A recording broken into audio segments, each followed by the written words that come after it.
Hey, welcome to the show. You are listening to the Roosic podcast. We are a roots music podcast based out of Nashville, Tennessee, where we talk to the local music scene and beyond. Today we have Bird. She is a cellist, multi-instrumentalist, songwriter, performer, and filmmaker. Check it out.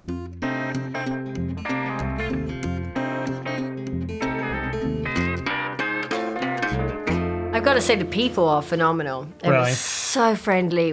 I didn't meet a single person that wasn't just absolutely awesome the whole time we were there. Just so enthusiastic and so curious and into music. I mean, it literally started snowing about an hour before our sound check.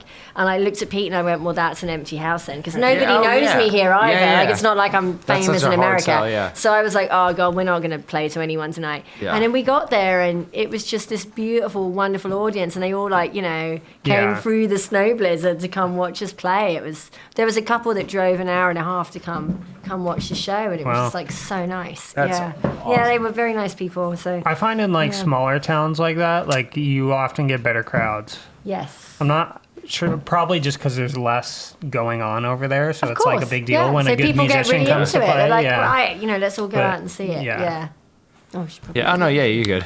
I do. I don't know why that is. 'Cause I find the same. I find the same thing, Ryan. Like, maybe it is just because, especially a city like Nashville, where there's such a live surplus band everywhere you go, so and there's it's such a like- surplus of it that you just think, okay, well, There's an embarrassment of music here, isn't there? So that's a very good way to put it. Yeah, Yes. it's just you get a little too much, honestly. But Yeah. I need to go. Maybe we'll do a little excursion at some point. The three of us will go. You should. And then you can check out. text me and tell you what Perfect. There we you go. need to go to that jazz jam that I didn't go to. There you go. Yeah, that sounds cool. So do you have like your own window in with jazz at all? What's your your relationship not to really. jazz? My only relationship to jazz is that I once played the Copenhagen Jazz Festival, doing a Joni Mitchell tribute. They asked me, the organizer said, will you come and do a Joni Mitchell tribute? And I was playing cello with a loop unit. So I was like looping cello, playing Joni songs at the Copenhagen Jazz Festival. Oh, that's amazing. Yeah. That's cool. And actually, I do have some friends who are jazz musicians. So I have a studio in Italy. Okay. And last year, I had a lot of the original members of the last Miles Davis band. And they came to the studio to record, they're doing an album together. So, and I made friends with them. And so I was jamming cello on there. Cool jazz. That's amazing. Yeah, and the drummer was actually Miles Davis's nephew. So I was like, oh my gosh. And he That's actually killer. looks a little like him too. He's got this little look in his eyes and you're like, oh, yes, I can see you're related. So I suppose, I do have a weird jazz tie actually. That's very, I do. very cool. Yeah, because your background is classical, right? Because you started playing cello. From what I understand, you've played cello for a long time, right? Since I was 6. Okay, Oh, wow. wow. That's So really...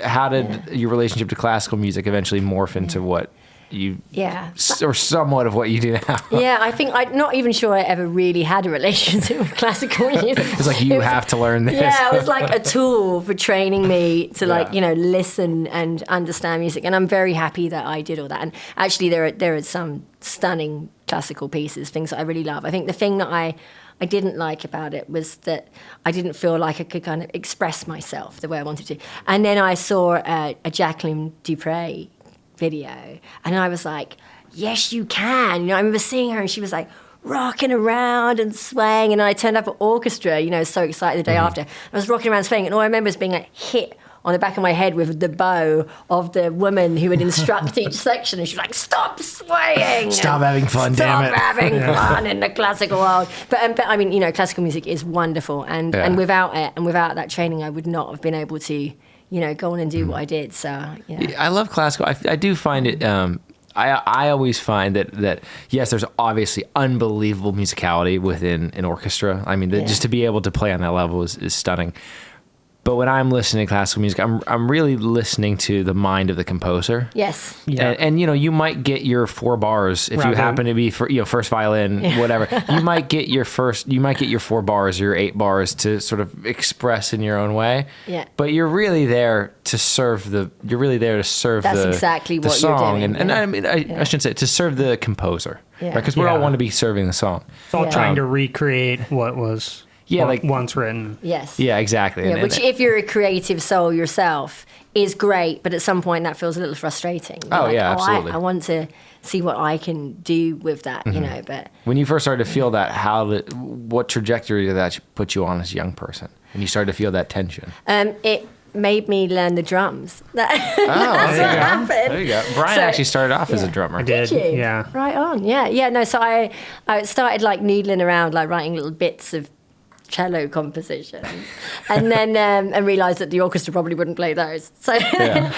then I don't know. I think I heard some Led Zeppelin, and that was it. Once you like, hear some Zeppelin, it's over. right, I was It's like, I over. just heard John Bonham and just went, "What kind of sorcery is that I'm in?" It's So I was funny. 11 when I started playing drums. Okay, Yeah. it's funny too because I see my day job is I'm a middle school music teacher. Cool. And I do find it's funny because some music it's harder to transfer to a young person, but you put 2026 if you put Zeppelin on for a bunch of 7th graders, they're like, "What the fuck was that?" Did they say that? Did they say that? Oh my gosh. No, That's so naughty. They love it, and there's not a lot of music in that vein that I think has that effect on young Yeah, people. I think it transcends the era it was created in. Absolutely, yeah. 100%. Timeless. Because it's so musical, isn't it? That's Yeah. why It'll absolutely. still be like that 50 years Same from thing now. with Beatles Yeah. music. I mean, I think this is something Brian and I have talked about before, but I love when music can simultaneously be. I mean, Beatles music is just catchy. There's no two ways about it. They're great melodies. They're great hooks. But when you look underneath the hood, if you choose to look underneath the hood, there's so much more going on there. And I think Zeppelin is comparable in that way, where they're just great songs that make you want to, dance or whatever. But there's a level of musicality there that when you do peek under the hood, you can spend your whole life just immersed in that. And I think whether or not young people even are aware of that occurring, it's affecting you in some really profound way. Oh, absolutely. Yeah. Yeah. There's a level of musicianship that's going on there that's like really, really stunning. And it's not by chance that those people have had the level of success that they have, and that we all connect to that, you know.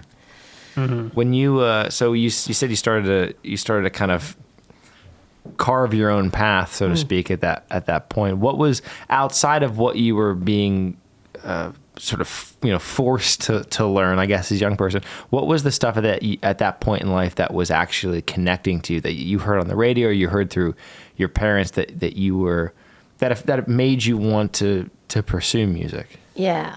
I don't know if it was anything that I was listening to around me that made me want to pursue it. It was just like, it felt like the most natural thing in the world for me to do. Whenever I picked up an instrument, it felt so comforting to me. It was like a kind of best friend. And so I just never thought about doing anything else. It just felt good. And then I would hear things, and then that would inspire me. Then that would make, my dad was really into kind of singer-songwriters, so I heard a lot of kind of Bob Dylan and stuff like that, and he was into his rock, so we're listening to like Led Zeppelin and the Rolling Stones, and so I was growing up with all that. And then I got to high school, and then there was this boy I fancied, and he was listening to the Police, and I was like, oh, and then I was listening to like Copeland drumming, and I was like, oh my God. So I became a huge Police fan, which was weird because it was like a time when all the girls were like listening to those kind of boy bands, and they just all thought I was a massive freak. Like, why You're are like, you this into is a boy that? band. They're just cooler. Yeah, they're just so much cooler, so much cooler. Yeah. So, and it was just that journey of discovery, isn't it? And then you sort of go on, you start listening to more and more. And I have a really eclectic music taste, probably because I learnt music in an eclectic way, because I was like playing schizophrenic way, really, because I was sort of doing cello and all this classical stuff, and then I was playing drums and doing a lot of kind of punk and rock music. So I love things that kind of go across all those genres. It's not. And I think specific that's for me. one of the things I think is really beautiful about your stuff is it is so eclectic, and it's very difficult to pigeonhole, which I think is a fantastic thing as an artist. Do you ever find that approach can do you find that there's a ceiling that you bump up against where it's limiting, or do you find that it's nothing but sort of wide open spaces for you? Oh my God, that's such a good question. Okay, so if you're asking me that question in a creative way, then it's a wonderful thing because you can just go wherever you want.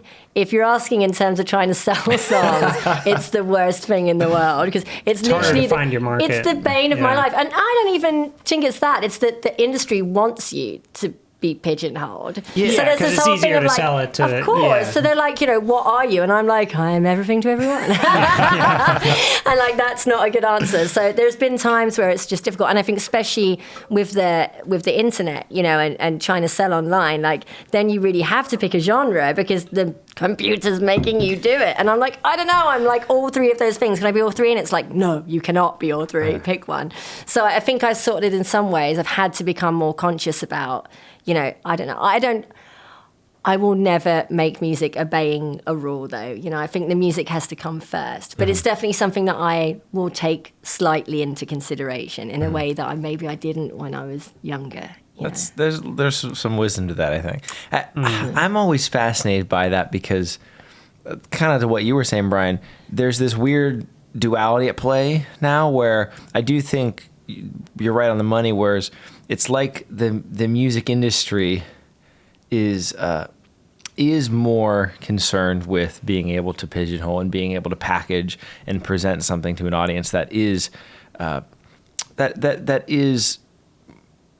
that's more standard. Okay, this belongs in this room over here. This belongs in this room over here, etc. But I think the way that we actually consume music, that's not how it works in 2026. I feel like most of us, we find artists that we are compelled by, and then because of the wonders of modern technology, you have the ability to actually have a one-on-one relationship with that artist where you can buy their merch, you can buy their music, etc., and you can support them in a very direct way. Whereas 40 years ago, even 10, 15 years ago, you wouldn't even have had that ability. So it's like this weird thing I find where the music business is almost, they're functioning with a different model in mind than what we have now. And I think something like yourself, where you are so individual and distinct, that's what people want in the modern market, or that's what I think works well, is because people can find this stuff that they love and support that. Whereas when you hear my voice crack,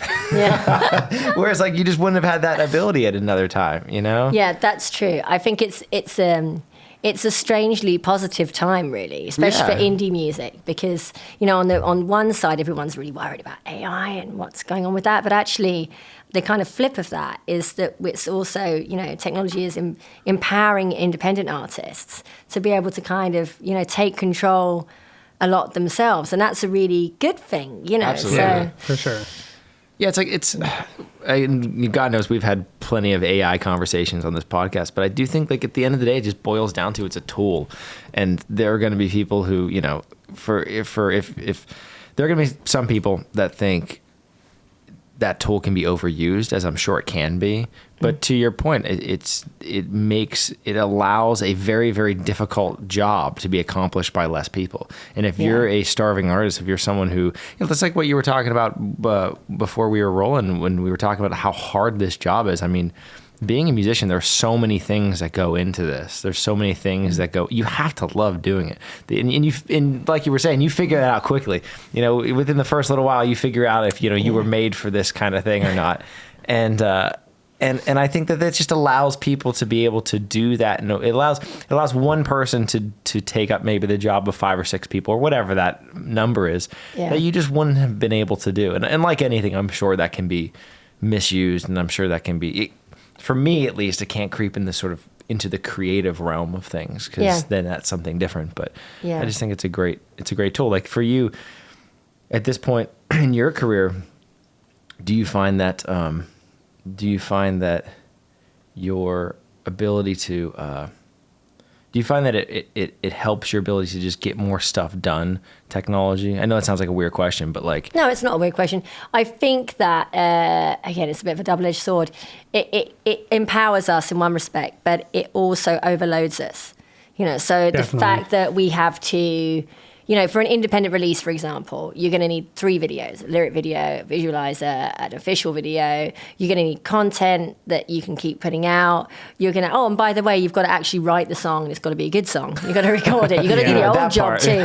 So, and then if you're an indie artist, maybe you've lucky enough to have a small team around you, but before you have that, you also have to be all those other jobs as well. And musicians are not necessarily good at some of those other jobs. Not every musician is great at promoting themselves. So I think that it empowers in the fact that you can do so much yourself, but it is also a lot, and that can be a little counterproductive sometimes. So it is, you have to find a balance yourself as an artist. And I think that can be a tricky thing to find. But if you can do that, then I think that there's a lot of opportunity out there.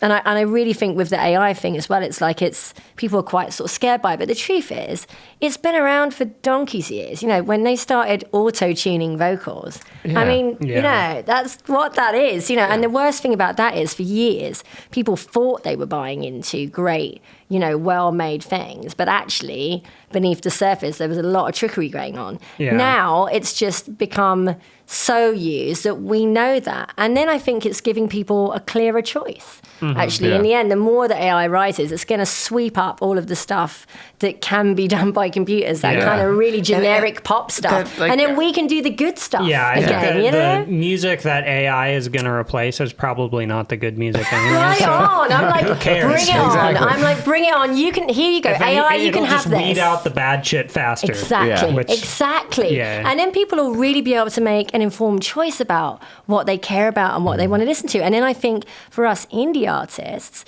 that's great, because then we're like, we're here and we're happy to make music for you, and the right people will follow and get into that. And it'll probably allow independent artists to also kind of embrace their idiosyncratic weird quirks as artists, right on, and to be able to maybe not have to worry so much about having sort of one foot in the pop market or whatever it might be, to be able to just say, okay, this is the kind of stuff I want to make. I don't need to do that or follow that anymore because that other thing's doing it so clearly. I just had this weird vision in my head, because it's how my brain works, of like some sort of like, those sort of The Voice type shows where it's like robot on a stage and like indie musician, and Howard they're having Mandel's swinging around in his chair to a computer.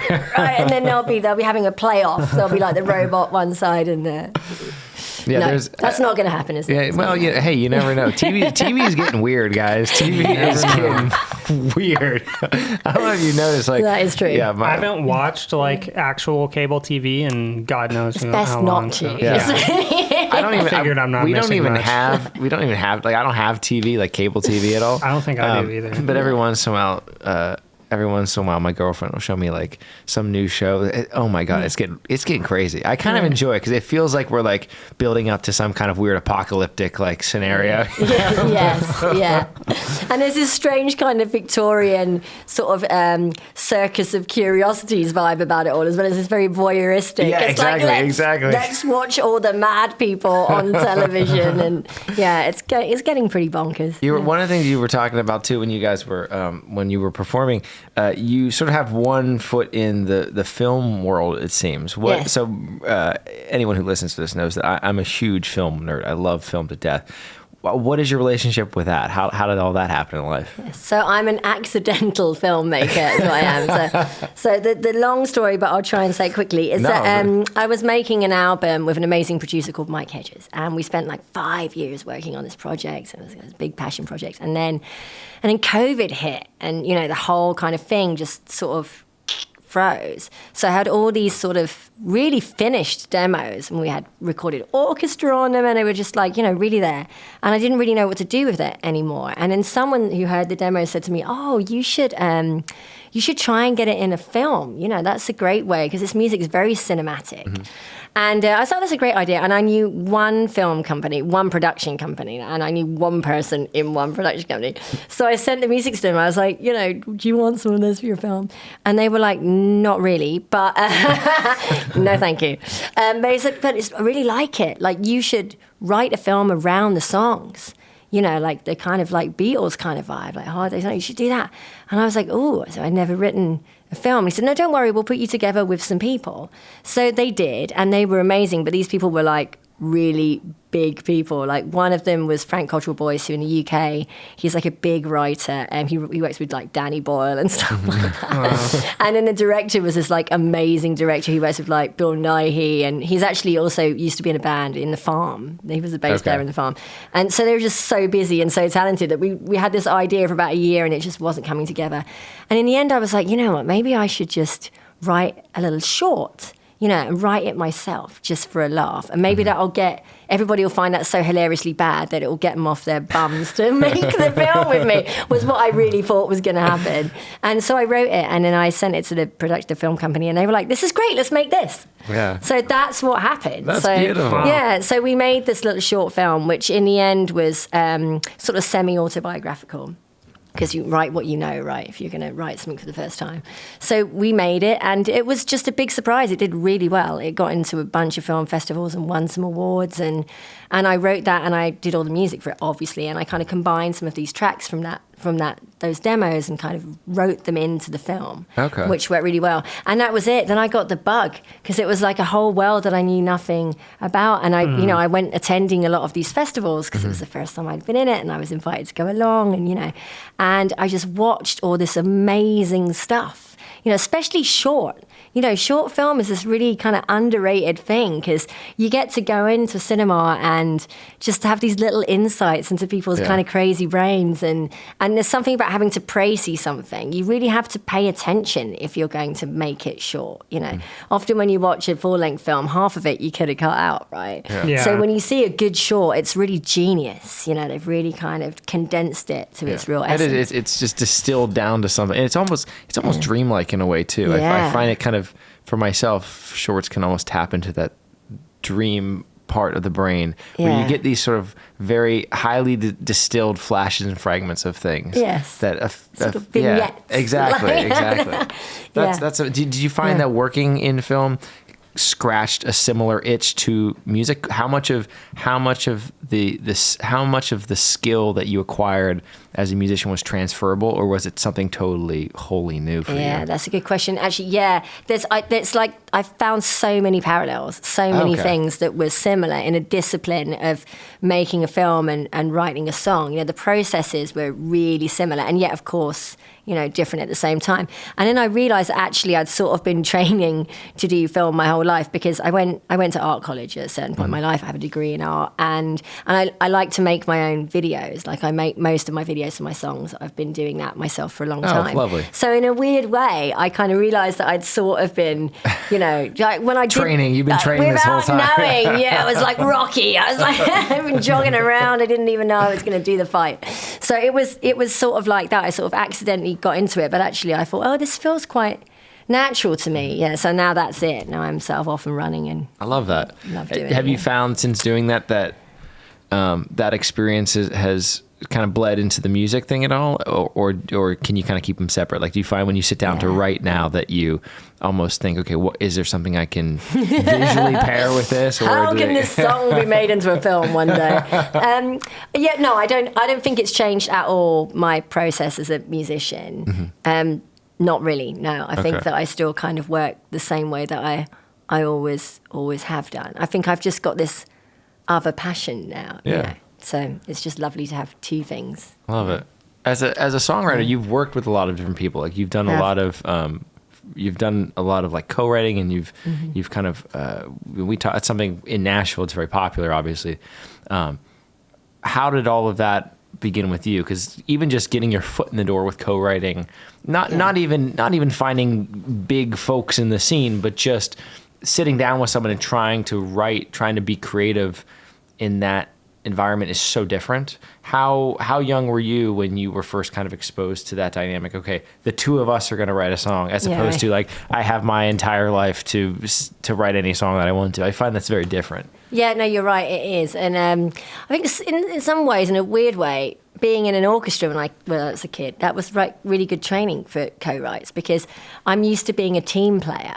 You know, a lot of musicians, they start out and they just play a lot in their bedroom for many years. Yes, and then case they're in like, point, right? oh, now I should join a band, right? And it's really hard because you've like been sitting there your whole life. I sort of did the opposite. I sort of like started playing the cello and I was like, oh, I was in a kids orchestra first, right? So we were all really shit. I was like, but don't go to a kids orchestra performance, whatever you do. But, you know, and so I was used to always being with other people, creating music with them, that kind of collective energy.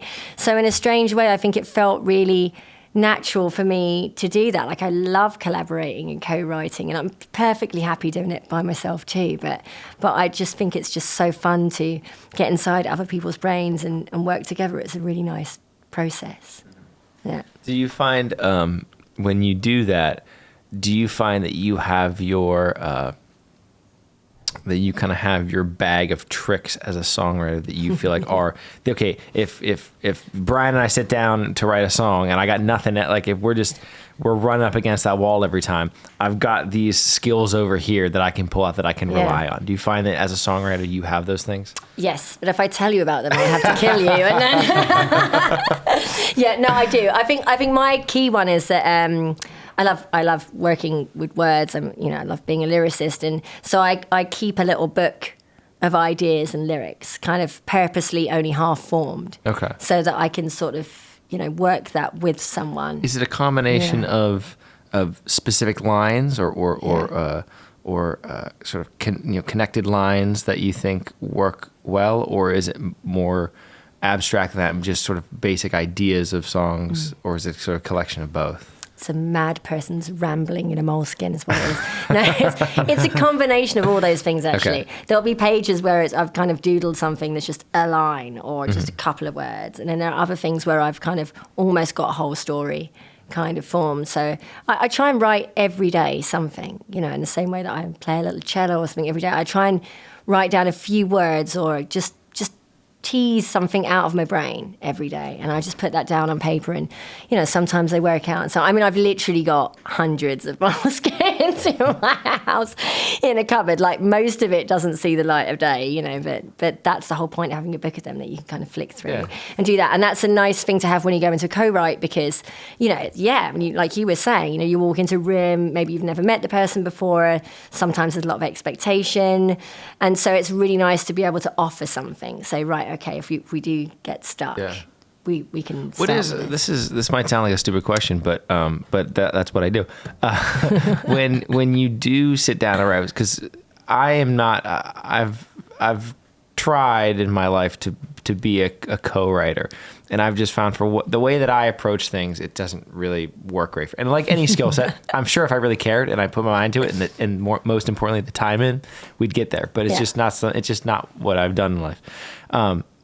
When you are sitting down with someone to write a song, what do you find most commonly is the sort of that conception step? What's the very first thing that one person's going to do? Is it a melody? Is it a line? How do you get from nothing to something? Because I think in art, that's the most fascinating question for everyone. How do you go from nothing in existence to something? The blank canvas. Yeah, it's an interesting one, isn't it? I think it very much depends on the co-write and where it came from, actually. Okay. Because, it depends who you're working with. So if I'm co-writing with somebody like, I don't know, say on a writing camp or something, that's probably trickier. Whereas when you have a co-write with somebody and you know that they're a singer-songwriter, or you know what it is that they do, you can also naturally kind of, suggest something to start with, is going to click with them. Mm-hmm. So I think that it's about using the skill sets well in the room. A lot of co-writing is psychology, to be honest. It's all about making the person that's in the room with you feel empowered to use the skills to the best of their ability. Mm-hmm. And when both of you are really used to doing that, you kind of instantly empower each other. And so a kind of good song starts to come out. If you're working with a younger or a less experienced artist, then it's about finding out what their little superpowers are and then making sure that they're utilizing those. And then I will fill in the gaps around that, because I can, write and sing and play instruments. I can sort of fill in whatever thing isn't working. And so you kind of, it's like anything with art, you just make a mark, and it doesn't really matter what that mark is. And that's probably the most important thing about making art, is that if you judge right from the first instant, you're off to a loser. Like, you And you're have not to gonna just get be anywhere. open-minded and go, you know what, I'm going on a crazy random road trip right now. Like, I know I've got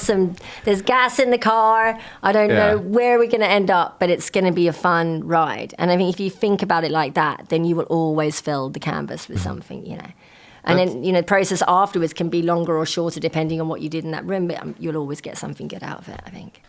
Is there a personality type or a particular kind of songwriter that you find is the most engaging with you when you sit down to write? Oh, that's a good question. I'm not sure. I think that...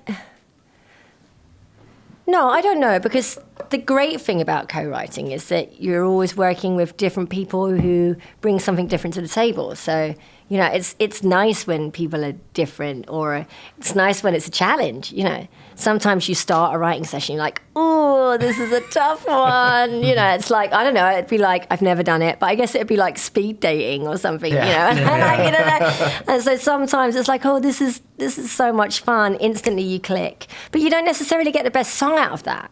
You can be instant buddies, but maybe you're so busy being mates that you just write. And nothing's getting done. So, that's a pretty little thing, whereas sometimes you can be in a room and it can be a little awkward at the beginning, but then by the end of the day, you've made something so deep, because you've had to dig to get there, because it's not been an easy start. So, I sort of welcome all things, really. Yeah. And this might sound like an odd question, but how does cello interplay with the songwriting process? Because badly, it's got no chords. That's what I want to ask you, because obviously you're a multi-instrumentalist, you play other things as well, but it seems like cello is sort of that has a very strong hold on your heart. How do you find your creative mind interplays with that instrument? I suppose it is interesting, isn't it? Because I think that it definitely informs how I write songs, probably because cello's more like a voice. So I kind of, probably my strengths are that I'm good with top lines, the kind of, the vocal melodies and stuff. But because I'm a cellist, I don't necessarily come up with the obvious vocal melody. Sometimes I'll write a top line vocal melody, but imagining it's a cello part. So then I'm coming from a slightly different angle, and that will make the melody slightly different to what somebody else would write who is just a professional singer. Yeah. Interesting. So it does give you a different take. It's like the drums as well. It's like, it seemed like I learned the most two useless instruments for co-writing songs. Like, where's the chords on these things? But saying that, often my timing will be a little bit funky when I'm co-writing with someone. I'll kind of land the words because I'm thinking about them as a kind of percussive pattern, maybe. So that's really interesting. Sometimes I'll work with people and I'll say it and I go, oh, I would never have sang it on that beat in the bar. But they're like, I really like it. It's really interesting. And I'm like, oh yeah, that's my crazy percussive brain. So in a strange way, what I thought was a real hindrance, not being able to play a chord instrument really well, actually it's sort of been all right. Because also everybody else does it anyway. So, and I love harmony, but great. I don't want to sound obtuse. Harmony is a bit overrated, I think, as a songwriter. I think because really what you're trying to do is it's melody and lyric if you have them. Yeah. And I think like when we were watching you perform, I was really just fascinated by the way that your relationship to your instrument in a lot of ways was one of a vocalist and another vocalist, where you could, you would sing the top line, and then the cello would come in with something counter to that, and then you would respond to that vocally. And it made me think that, as if you're strumming chords on a guitar or what have you, it's just a very different dynamic that you're at play with your instrument. And Yes. I imagine that in the creative process, that can just to what you're saying, it can get you to these places where if you were just a piano player or a guitar player, it would be a lot harder to find that. Harmony to me is such an interesting, like I said, I teach music, and one of the things I was actually doing with my kids this past week, which is funny, some of my younger fifth graders, I was trying to, I was showing them the difference between melody and harmony, because it's something that we've been working on. I was just trying to think, what's the most black and white way I can kind of express this? And so I was having them play some different instruments and play the harmony to very well-known songs versus the melodies to very well-known songs. And obviously, I mean, if you play the chords to anything, and you're probably not going to be able to know what it is. But the second, you play the melody to any song you've heard before, it's gonna be there for, even if you're dealing with an 11-year-old, Mm-hmm. And so I love harmony, and I find that for myself, I can tend to. There's times where I'll start with harmony, but that's so few and far between. I mean, it's so rare that there will be a shift in a chordal shift that I'll think, oh, can I put melody to this? Oh, really? I never find that I very, very infrequently write in that manner. It's usually. Yeah, I feel like leading with the melody is usually comes out with a better result. Yeah, and that being said, once you have the melody, the harmony can massively change. Absolutely. Yeah. The feel. Absolutely. Yeah. So I guess that's a very long-winded way of asking, because you tend to play these instruments that don't have such a strong correlation to harmony. How do you find, once you have made that melody, you integrate harmony? How do you bring that in a way I do it the other way around. Oh, okay, that's interesting. Okay. That's how I do it. That's genius. There you go. You just got to flip it upside down. So you do the harmony first and then put the melody on top. Yeah. Interesting. Most of the time, yeah. So what do you That's write probably on, the like, smart way to do it. Do you write on like piano or? Yeah, I mean, I play guitar? I play guitar and piano just about badly enough that I can sort of get myself going, Yeah. So and then from that I'll work the melody into that. Yeah. Gotcha. Yeah. And for years, because I'm, not a trained guitarist, and I just work by ear, so I detune guitars until I find tunings that I like, and then I'll often write around that. Also, it makes it a lot easier to play as well, right? Because I can just slide up and down the same thing. And for years, I thought I was a total fraud, and I probably am. But Whatever gets you there. but I actually read a Joni Mitchell biography. She had a lot of weird tunings. Right on, and literally on about page 5, there's a quote by her saying, and I was like, oh my God, if it's good enough for Joni, I am golden. That's all good. I've cracked it. It's all good. So that sort of was the day that I felt like I could be a real musician. So thanks, Joni. There you Thanks go. for that. I love it. Yeah. So you were performing a song earlier that is coming out, which will be probably coming out right around the time that this comes out. Give me the rundown on the new single. This, now we're in like sales pitch mode. Love it. Yeah. No, give me the rundown give me the history on this Impress single. me. Yeah. So it's called Boy and the Swan. It's called The Boy and the Swan, and I actually wrote it for someone else.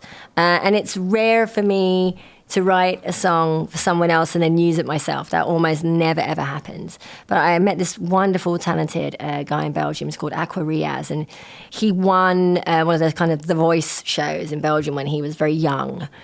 He's got this amazing range, super talented, and I came in to write for him, and I already had the bones of the song in my crazy little Moleskine book, So, and then he started telling me this kind of story about how he didn't fit in when he was younger at school. I mean, stuff that, we all have our own version of that story. I mean, it's a kind of global story in there too, I think. And so I sort of worked that into the lyric too, and so we wrote this song together, and his record company or his management were looking for, poppy songs for him.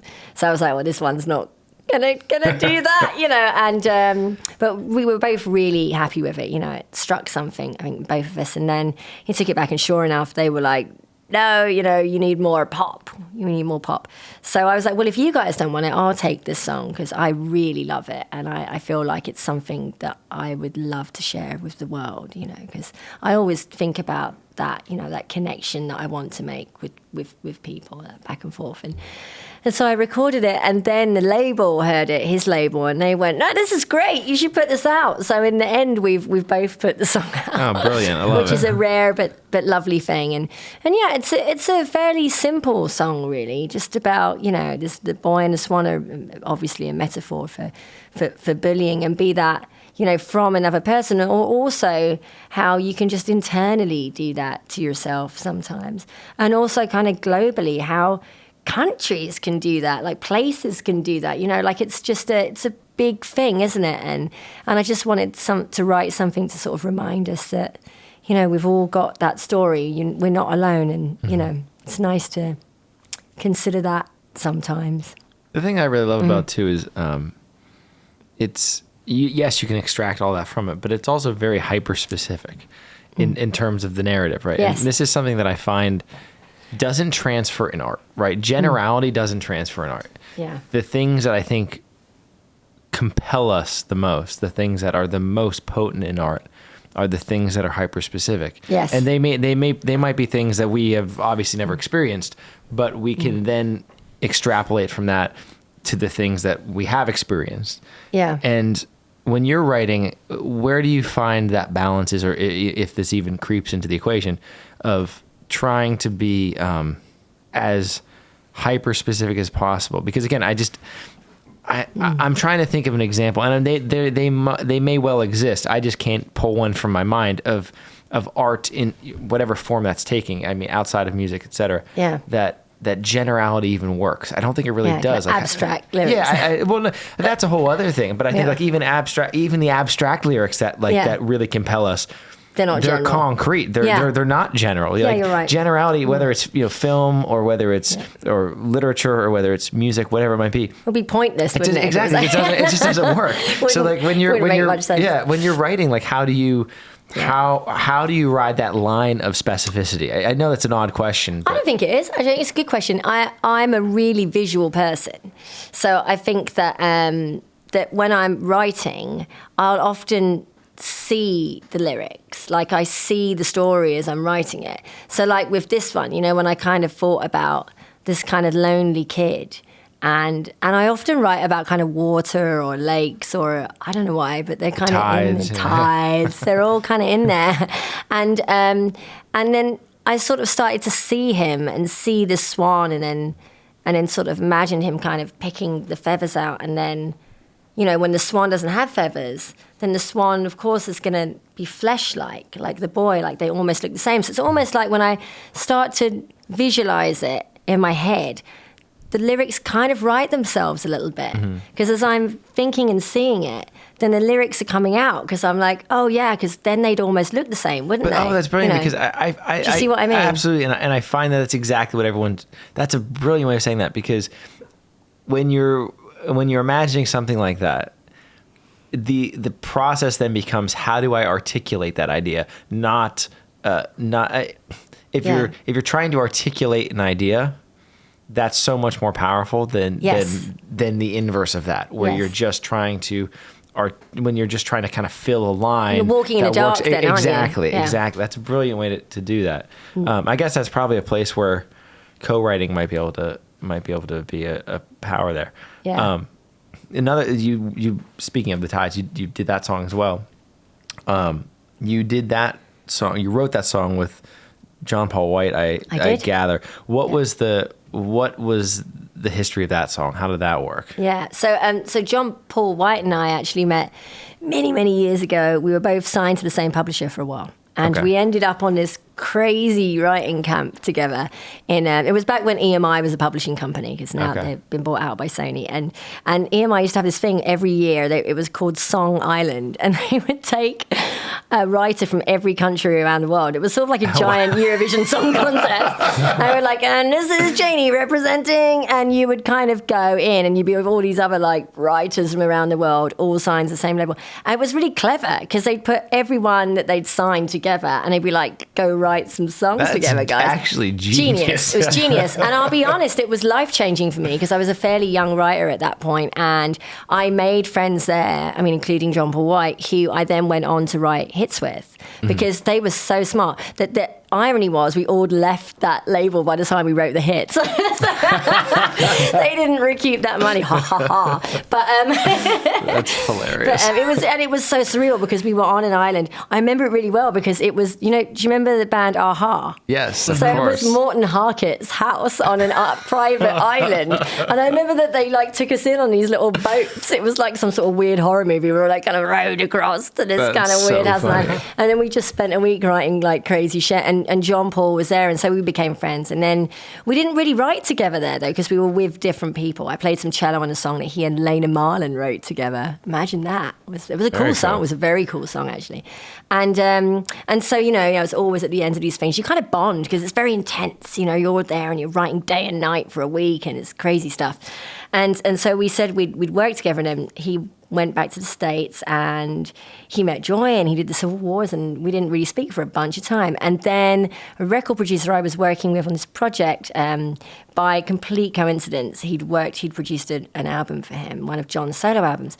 And we were working in a studio one day, and Mikey said to me, "Oh, Jenny, you should co-write with this friend of mine." So, but he got pretty famous. He doesn't work with all that many people. I'm not sure that he'll work with you.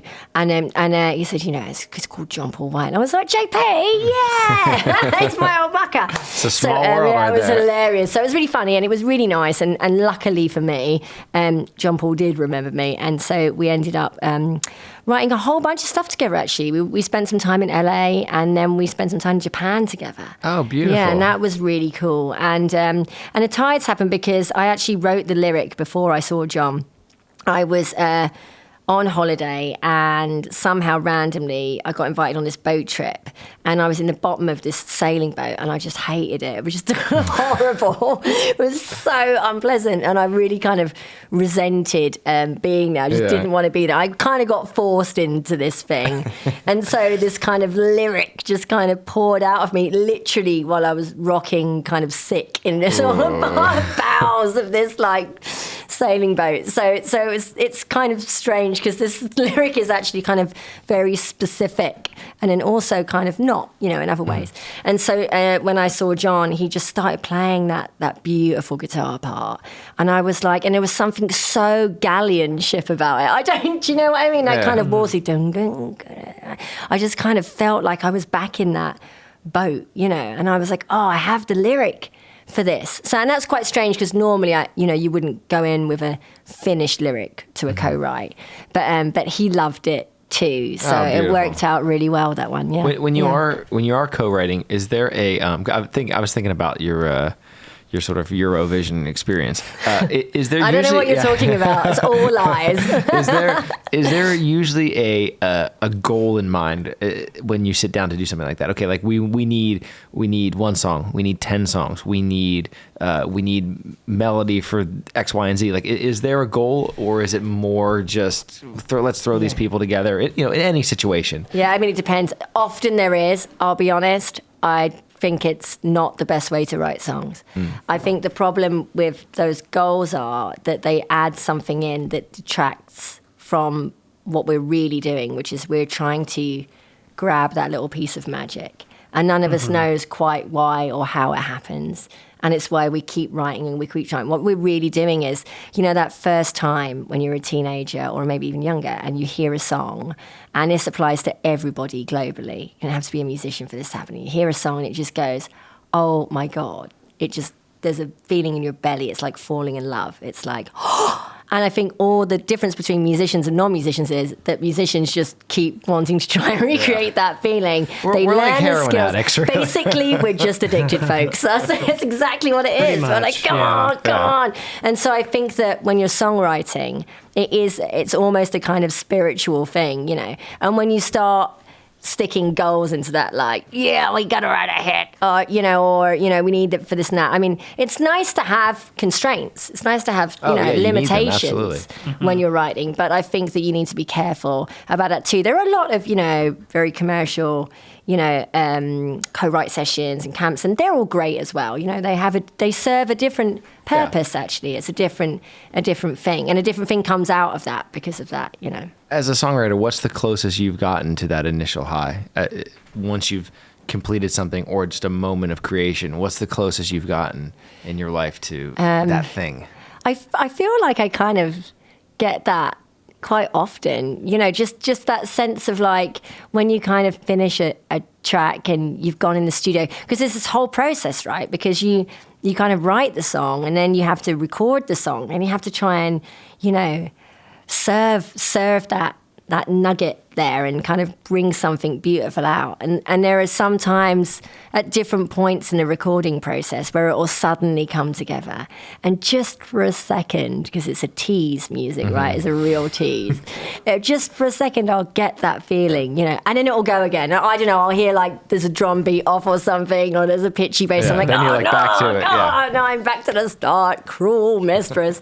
So it's like, but yeah, I mean, that's, yeah. Brilliant. Yeah, there is something magical to, like, I find it's a hard thing to even discuss, because there is sort of the old saying that, you know, all your songs are like your children, and there is something to that. I mean, they all are. They have all come. They're not, because they don't ask for your credit card. They don't do that. But I guess there is something to that, in the sense that, yes, they're all part of you. They've all, for whatever reason, needed to exist, and now they're there in the world, and it's hard to pick your favorites, but you kind of have your favorites. Like, I find for myself, there's obviously a sort of there's a hierarchy in my head of the songs that I really feel are better representations of something, whatever that something may be. Do you find that you, in any way, it's something I don't really try to think about, because I don't think it's productive, but do you find that you can fall into that, where you compare, in the sense that, okay, I think this song I wrote is better than this song. Why is that? How can I get closer to this other thing over here that I did want? Like, are you ever falling into that trap of comparison, or do you find that you can just be in the present? I never fall into that trap. Yeah. No, I can say that with certainty. Yeah, I rarely think about other songs that I've written when I'm writing a song. Every single time, it's like the first time I've ever done it. You know, but with the skill set kind of growing, you know, the more experience that you have. But I'm always starting afresh. And I like the excitement of that. I like that feeling of like, I have no idea what's Yeah, about you just to don't know what's happen. going to happen next. Yeah. So I never really compare songs to other songs. Is that something that comes naturally to you, or is that something you had to kind of like build up? I think that it comes naturally to me, but I think it comes from a place of knowing that if I allow that in, it's counterproductive. And sure. I don't want anything to be counterproductive. Yeah. So I think that's what That's my weakness. I allow that stuff in way too much. Brian overthinks way too much. Yeah. I mean, I overthink, by the way. Don't think I don't do that. Oh my gosh, do I overthink? Yeah, massively. But not because I'm comparing it to my own past material. Yeah. Yeah. When you're so where's home for you currently? Oh, that's a great question. Where is anyone's It's a hard home? one. It's a hard one for some musicians. Yeah, You know? I mean, I live sort of in between London and Italy. Okay. Yeah, I live a bit in both places. How is the music scene there, and how is that compared to out here? Okay, Just well, in the US generally. I mean, I was saying this to Pete, my guitarist, that and he was saying too that we both really love America. We love working here. I think that the difference is that in America, there's a genuine curiosity. I find that when I play here, people are genuinely into listening to the lyrics, wanting to know the story. They want to engage with you after the gig. They want to ask you questions, and it's just a really beautiful thing. And I think that allows for a really healthy kind of music industry, you know, because people are they're out there and they want to support it. Yeah. Really open, and people want to support it. You know, they want to buy the album, and they want to feel like they've helped you on your journey somehow. And I think that it's quite different in the UK. You know, I don't think there's that same sense of community always. And that's a little unfair, because there are also, you know, fantastic supporters of music and fantastic audiences in the UK too. But I just find that in the States, it's consistently like that.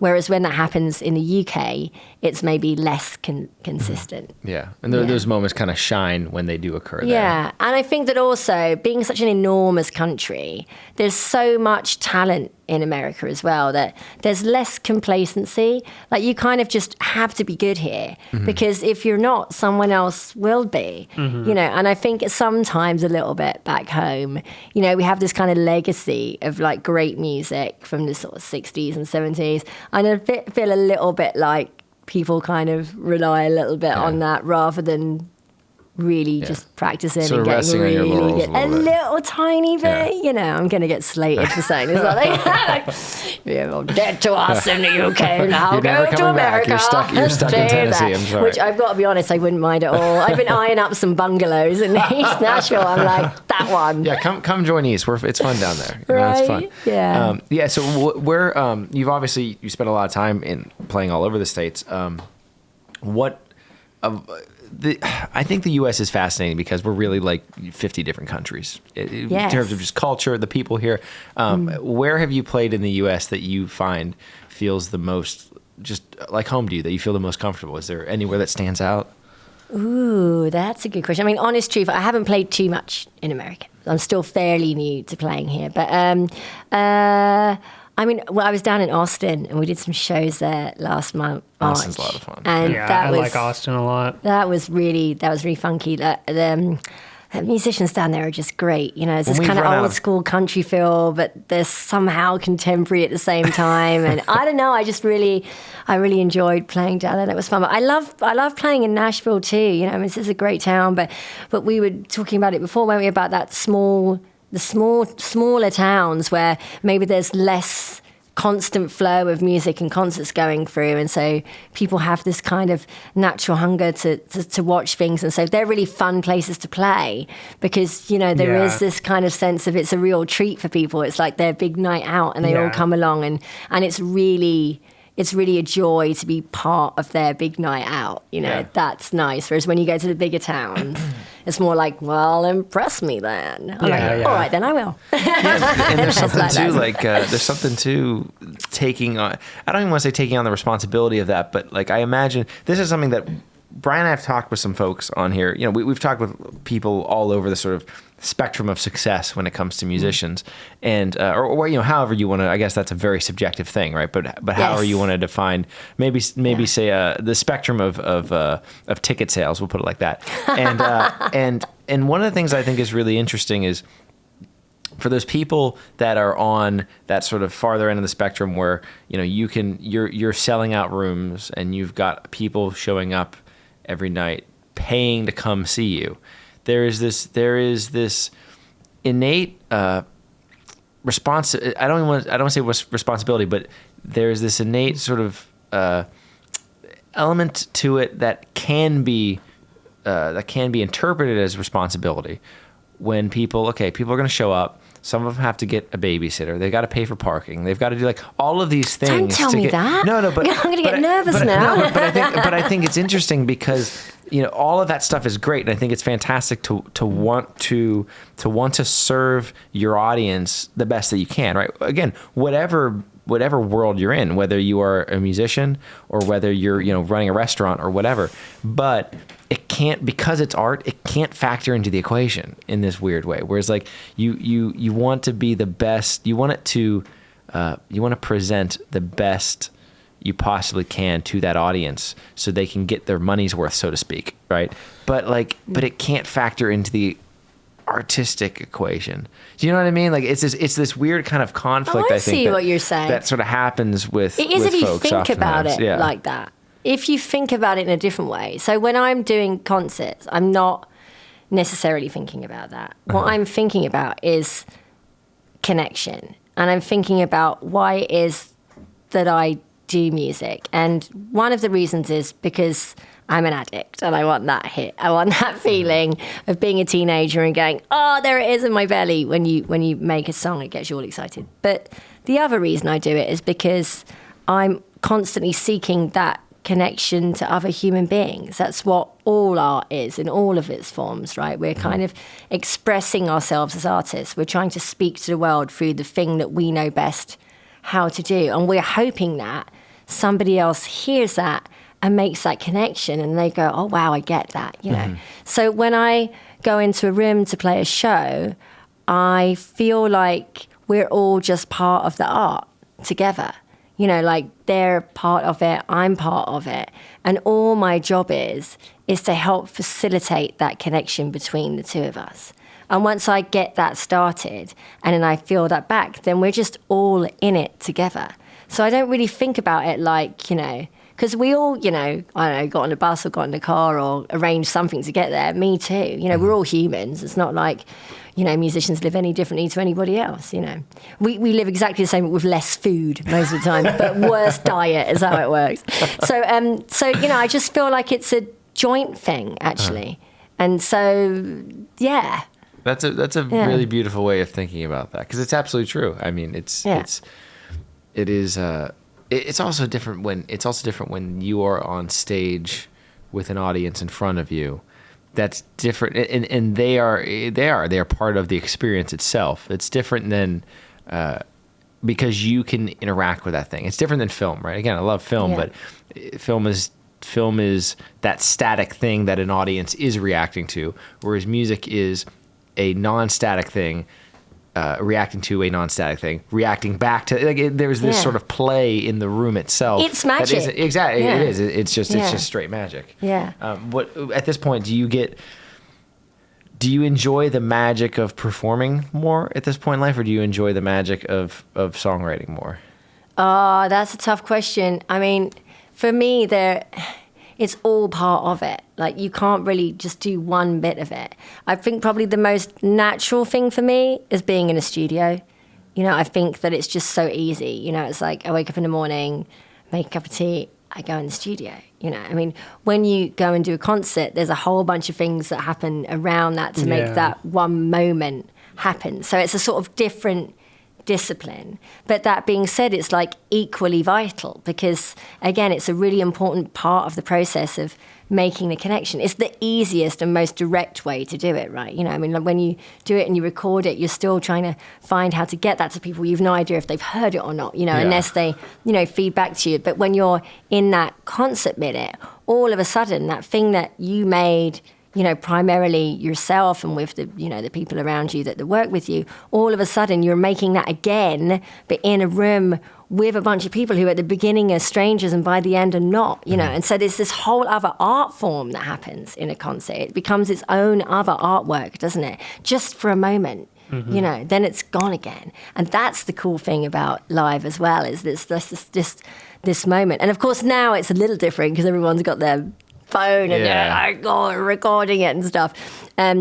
So there's that, you know. But there is something about the kind of the fleetingness of it is beautiful. The beautiful. fleetingness of it that's like so cool. You know, like when people sort of say, don't they, and they go, oh, I went to this amazing concert, and someone, oh yeah, that was like, everybody felt that energy, you know. And so if you ask the musicians, they would say the same. They'd be like, yeah, that was one of our best concerts. Because it's like something that you all feel together. What a beautiful thing. Because it's a language, isn't it? So for a minute there, you all speak the same language together. That's cool, isn't it? You know. What one of the things I also wanted to ask you about was producing and the production side of music, because your music is incredibly well produced. I mean, it's quite amazing. What's your journey been with that? How did you get started? You know, because that's kind of like opening Pandora's box, frankly. Yes. When you're talking about production, how did that go for you? Yeah, well, I mean, I was very lucky that I got to work with a lot of really amazing people. I started off my life really after I learned cello and drums. I went into being a session musician. So, and I kind of accidentally ended up doing that as well. I was actually I just dropped out of art college and I was working in a recording studio because a guy I was seeing was a musician, and he was like, oh, my mate, they need someone to wash the dishes. So I was washing dishes in the studio, and then a cellist just didn't turn up for a session. And they were like, I was like, I can play cello. And they're like, you can't even wash a dish. Like, I kept dropping them. I kept dropping the dishes. So I went in and I did the session, and I realized that I really had this kind of natural thing for being in the studio, and I loved it. And that's how I became a session musician. So that sort of came first, you know, was that. Love it. Yeah, it is such a. I always wonder how transferable these skill sets are, whether it's being a session musician, whether it's songwriting, whether it's producing. I mean, I'm always really impressed by people that can really master multiples of those things, because it's so hard to be competent at one of those things, let alone to be able to leapfrog kind of between. Like you, I read somewhere that you'd written with Charlie Sexton, and I felt that like he's someone who can do. He's such a phenomenal guitar player. He's a lovely guy, but then also just amazing ear for production.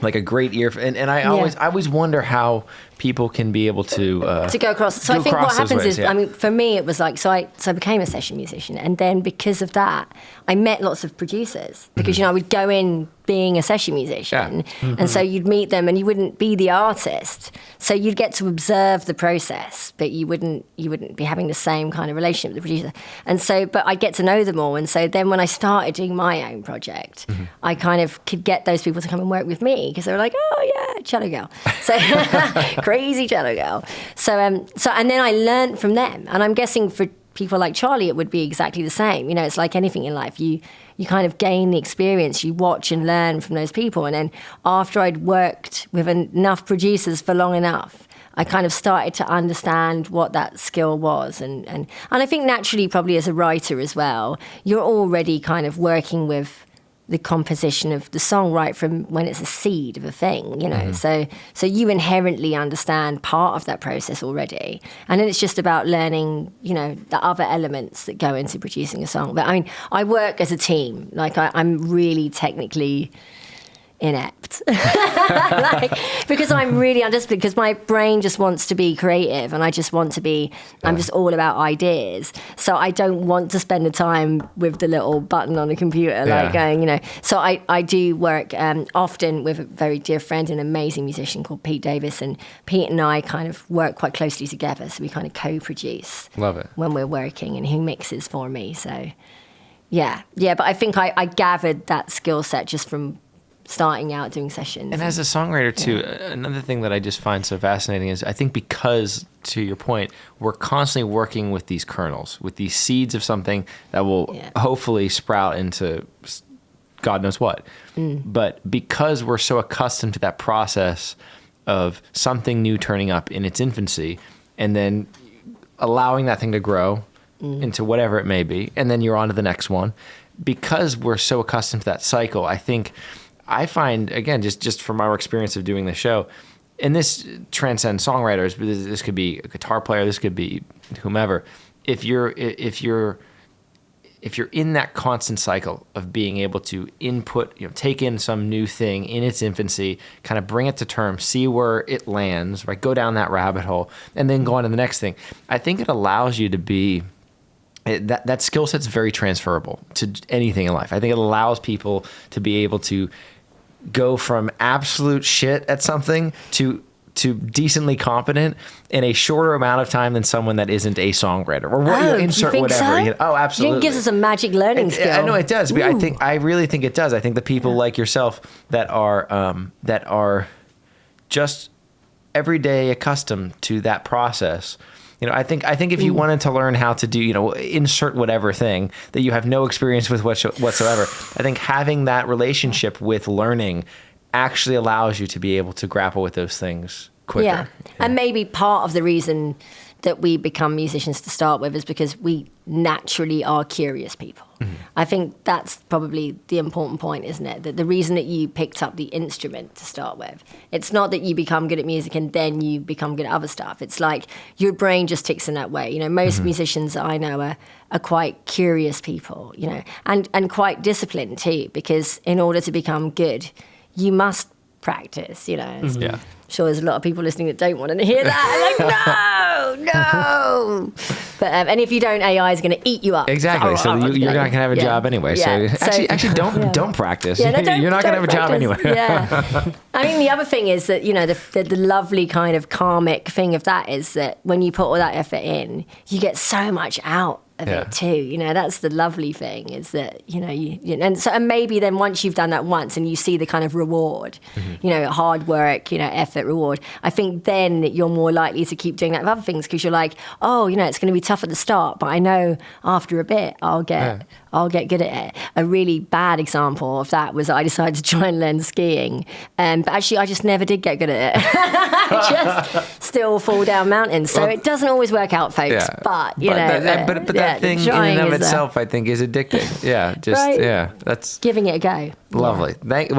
So what's, before we kind of close this out here, what's next on what's next on the agenda right now? What's kind of coming down the pipe, so to speak? Loads, actually. A lot of stuff. So right now I'm on tour. So I'm going down to New Orleans to play at the Folk Alliance Conference. Then we're going up to New York on the 25th to play at the bitter end there. Then back to the UK. Then I am releasing a single for Record Store Day in April. That's coming out, and an album, a vinyl album, which will be the kind of culmination of 2 EPs and some new songs. We're going to put all that together, and we'll be touring that. Then I also have my short film that's going around some festivals at the moment. That's cool. And I'm also working on my first kind of full-length documentary, which is taking a little time. Fantastic. What's the name of the short film? So the short film is You Found a Friend in Elvis, which is the tagline on the chorus of my song Roy.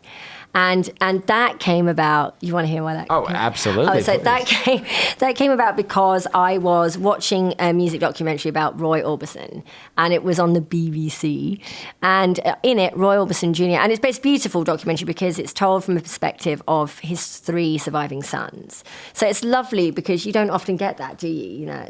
So they're chatting about their dad, and Roy Orbison Jr. says this beautiful thing. He says, and he said, my dad was such great friends with Elvis because, Buddy said that even when Elvis died and there was a plot to steal his dead body, my dad was going to get in his car, grab a gun, and go and save him. Literally, I'm watching this documentary. I'm having my cup of tea and my sandwich, like a couple of custard cream biscuits. And I'm like, my jaw just drops. I'm like, what? I love that. And it's the BBC. So I'm like, it must be trusted. It's the British Broadcasting Corporation. So I'm like, and then of course, it flicks into something else, and then they're on to the next thing, and another son is talking about something else. And I'm like, you can't leave me hanging with something like that. And so obviously being a musician, the first thing I did was write a song. I was like, oh God, this is going to be the craziest song. So I wrote my song Roy, and then I started playing it live. And then people would come up to me after the shows and go, that's insane. Is it true? And I'm like, no idea. And at the same time, people were saying to me, your short film did so well. Are you going to make another one? And I'm like, no idea. And so those 2 no ideas in my head became, why don't I fly to America and make a short documentary trying to find out the truth behind the story? And that's awesome. That's what I did exactly this time last year, actually. It was really crazy because we drove through Memphis today, and I was like, I was here exactly a year ago.